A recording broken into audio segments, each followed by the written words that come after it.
Bonjour à toutes et à tous et très très belle Saint-Valentin à tout le monde. Mon road trip au Maroc, dans le sud du Maroc, touche à sa fin.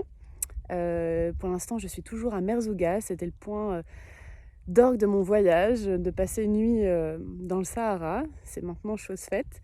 Je posterai tout bientôt plein de belles photos de coucher de soleil que j'ai prises hier soir. J'ai essayé aussi de prendre quelques photos de la voûte céleste parce que c'est absolument magnifique.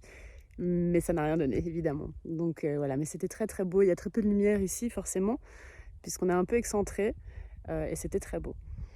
Donc voilà, tout touche à sa fin. C'était un road trip absolument sublime dans ce très très beau pays qu'est le Maroc, mon pays de cœur. Ça a été extrêmement instructif. Donc moi, j'ai évidemment réussi à voyager dans le cadre de mon travail, à la découverte des plantes médicinales locales. Donc dans un cadre professionnel, ça a été un coup de bol en fait, parce que je suis arrivée le matin au Maroc de l'annonce du gouvernement qui était le soir de fermer les frontières. Donc j'espère maintenant que je vais pouvoir rentrer sans trop de difficultés. Mais en tous les cas, je regrette pas une seule seconde d'être restée. Ça a été extrêmement instructif, donc non seulement au niveau de la botanique et des propriétés des plantes, des visites des coopératives, de l'accueil des gens, mais aussi au niveau de la façon dont les gens ici vivent le Covid, en fait, la crise. Parce que pendant quasiment tout le long de mon voyage, si ce n'est tout le long de mon voyage, dans tous les hôtels, j'étais toute seule.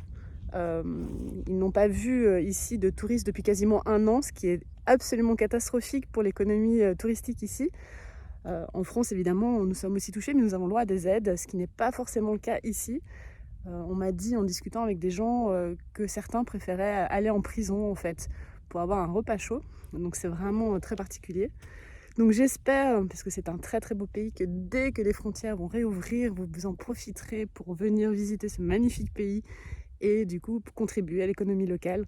Ils en ont bien besoin, c'est des gens absolument fantastiques. J'ai été accueillie très bien partout, je ne me suis pas sentie une seule fois pas en sécurité.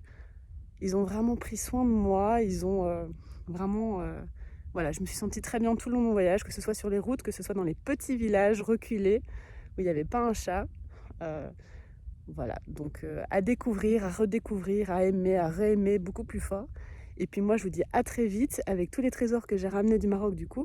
Il y a donc de l'huile de figue de Barbarie, il y a de l'huile d'argan, première pression à froide, réalisée par des femmes dans une coopérative du sud du Maroc et certifiée EcoCert. Et puis tout plein de belles choses que j'ai ramenées pour moi plus par curiosité, mais notamment des huiles essentielles de différentes menthes. Donc il y a de la menthe poivrée qu'on connaît avec la menthe verte, qu'on appelle ici la menthe marocaine. Et il y a aussi la menthe Pouliot, qu'on appelle Frio ici, et qui est absolument magnifique, que je ne connaissais pas en huile essentielle, donc ça sera l'occasion de tester.